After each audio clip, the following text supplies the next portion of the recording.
नमस्कार मित्रांनो. फळणीच्या वेळी बांगलादेशामध्ये 27% हिंदू होते. आता केवळ 9%च राहिले. उर्वरित हिंदू गेले कुठं असा प्रश्न उपस्थित केंद्रीय गृहमंत्री अमित शहा यांनी एक बार केला होता. एकतर हिंदूचे बळजबरीने धर्मांतर केले किंवा आश्रयासाठी त्यांनी भारतात धाव घेतला, असं ते रविवारी एका कार्यक्रमामध्ये बोलताना नमूद केले होते. काँग्रेस मित्रपक्षांच्या एका तुष्टकांना धोरणामुळे देशामध्ये मोठ्या संख्येने हिंदू असलेल्या एक निर्वासित सध्याच्या वर्षानुवर्ष नागरिकत्वाचा हक्क मिळू शकला नाही, अशी टीका त्यांनी केली होती. नागरिकत्व हिरावून घेणारे आणि नागरिकत्वाची दुरुस्ती करणारा कायदा सीएए असं लाखो निर्वासितांना न्याय देण्यासाठी आहे. कुणाचेही नागरिकत्व हिरावून घेण्याची तरतूद कायद्यामध्ये नसल्याचा हमी गृहमंत्री अमित शहा यांनी अल्पसंख्याक यावेळी केली होती.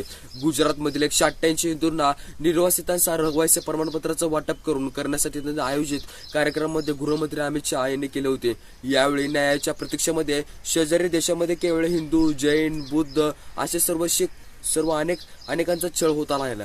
भारतामध्ये लाखो कोट्यावधी लोकांच्या 3 पिढ्यापासून न्यायाच्या प्रतिपक्षात राहिलेल्या एका घुसखोरीमध्ये पूर्वीच्या सरकारनं नागरिकत्व बहाल केले होते, परंतु हक्क मागणाऱ्यांच्या तो नोकरामध्ये आला गेला होता, असं शहा म्हणाले होते. असं हे सर्व अशा गोष्टी घडतच होतात. पण कायदा काय म्हणतो आपण इकडे जाऊया. 2014 मध्ये भाजपने एक नागरिकत्व दुरुस्ती कायदा करण्याचे आश्वासन दिले होते. 2019 पासून आश्वासनाची पूर्ती करण्यात आली गेली होती.